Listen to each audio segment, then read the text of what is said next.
네, 코로나19로 꼭 필요한 일이 아니면 외출을 자제하는 분위기입니다. 정부에서도 그렇게 권고하고 있습니다. 소상공인연합회에 따르면요, 코로나19 확산 후에 소상공인 10명 중에 7명이 매출액이 급감했다, 이렇게 대답했다고 합니다. 경남적 상황은 어떤지, 또 어려움 극복을 위해선 어떤 대책들이 필요할지 이야기 나눠보도록 하겠습니다. 경남 소상공인연합회 양대복 회장 스튜디오에 나와 계십니다. 어서 오세요. 네, 반갑습니다. 소상공인연합회 회장이시면 어떤 사업이나 개인 가게를 운영하실 것 같은데 어떤 일을 하고 계십니까? 예, 저는 도소매 모탑범법을 하고 있습니다. 기계, 모터요? 네. 그러면 지금 코로나19 여파를 그 분야에서도 좀 느끼고 계신가요? 예, 많이 느끼고 있습니다. 지금 그 공장 가동률이 떨어지고 예. 사람들이 움직임이 없으니까 네. 예, 판매라든지 유지보수라든지 예, 이런 부분들도 지금 예년에 비해서 네. 한 80% 이상 떨어지고 그 있습니다. 정도나요? 네. 그렇군요. 요즘 시민분들이 뭐 쇼핑도 잘 안 하고 네. 외출도 잘 하지 않습니다. 네. 실제로 소상공인 분들께서 느끼는 지금 체감 경기는 어느 정도일까요? 예, 소상공인들이 느끼는 체감 경기는 그 업종별, 지역별로 차이는 있겠지만은 예. 최대 한 90% 이상까지도 예. 느끼고 있습니다. 지금 보면은 우리나라에는 지금 큰 불이 예. 두 개가 났다 볼 수가 있습니다. 큰 불이요? 예. 예. 큰 집불이 나고 작은 집불이 났다 볼 수가 있는데 예. 큰 집불은 코로나19 확진이고 작은 집불은 소상공인들의 어떤 경제 파탄입니다. 근데 큰 집불 같은 경우는 정부에서 대책반을 수립해서 이렇게 진화를 하고 있지만은 작은 집불 같은 경우는 지금 정부에서 이렇다 할 대책반이 지금 없는 걸로 알고 있습니다. 그래서 소속기 소상공인과 지역 경제가 살아날 수 있도록 정부에서도 대책반을 만들어서 네. 이렇게 꾸려주실 것을 예, 부탁을 드립니다. 그러니까 항상 있어왔던 경기 침체, 코로나19까지 겹쳐서 지금 너무 힘든 상황이시다 이런 네. 말씀 하시고 싶으신 것 같습니다. 메르스 발생 때나 혹은 지금도 끝물이다라는 말씀을 하시지만 조선업 침체가 한창 심했을 때와 비교하면 어떻게 느끼세요? 메르스 같은 경우는 전파력은 빨랐지만은 그래도 유동 인구가 많았습니다. 지금보다는요? 예. 근데 지금은 유동 인구가 거의 없습니다.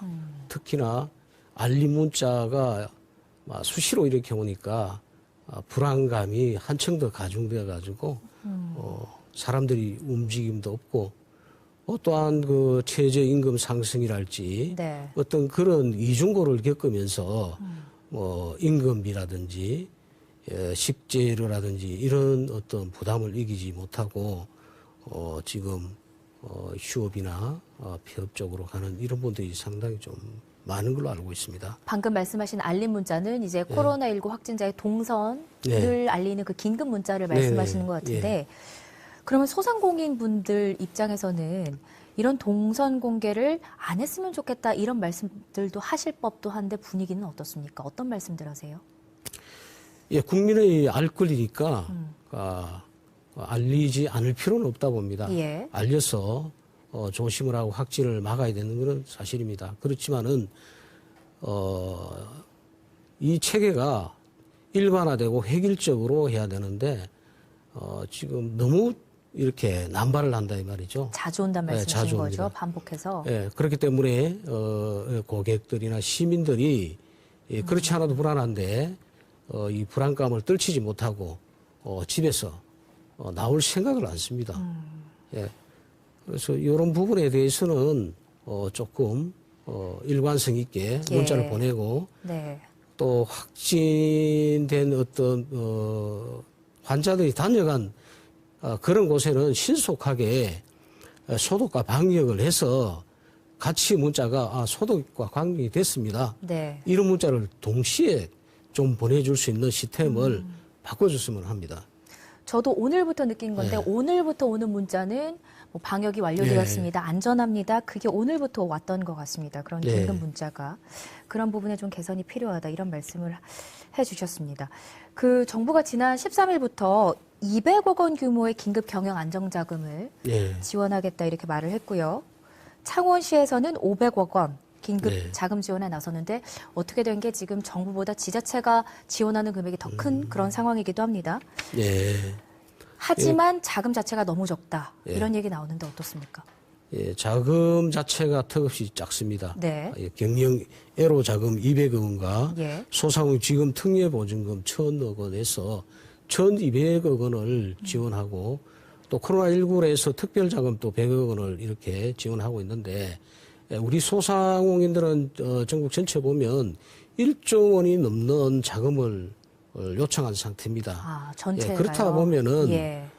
이 금액은 턱없이 부족하고 그렇네요. 또 자금을 쓰려고 해도 이런저런 제약들이 많기 때문에 은행의 문턱을 좀 더 낮춰주시고 또 이렇게 어려울 때는 신용도도 좀 더 낮춰서 어려운 사람들이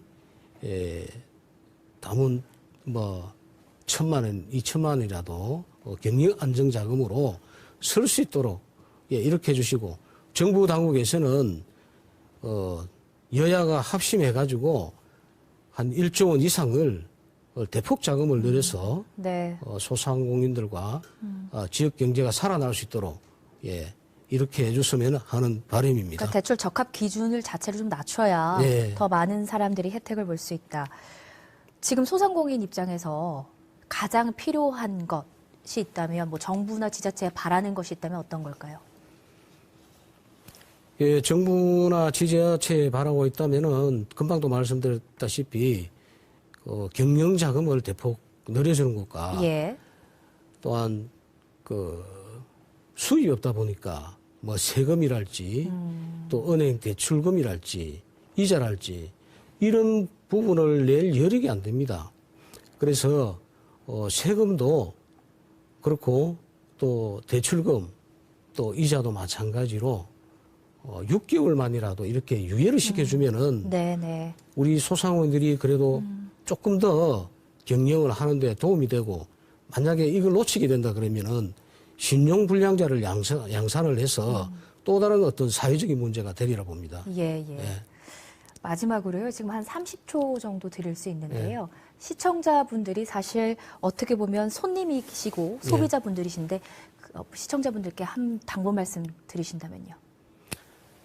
예, 시청자 여러분, 소상인도 어렵고 우리 도민 또 시민들도 어렵습니다. 그렇지만은 소상공인은 우리 사회를 지탱하는 허리의 중추적인 역할을 했습니다. 이렇게 어려울 때 소상공인과 시민이 합심해서 이 어려운 난간을 타개해야 되겠습니다. 우리 소상공인들은 각 매장에서 위생관리와 방역을 철저히 해서 우리 시민과 도민들을 받아들이겠습니다. 소상공인이 살아야 대한민국이 산다는 네. 대한민국이 산다. 네. 그런 구 아래 저희들은 열심히 네. 이 코로나19를 퇴치를 하고 이 어려운 난간을 극복하도록 하겠습니다. 시민 여러분들과 도민 여러분들의 적극적인 도움을 바라겠습니다. 예, 알겠습니다. 오늘 말씀 여기까지 듣겠습니다. 고맙습니다. 네, 감사합니다. 네, 감사합니다. 지금까지 경남 소상공인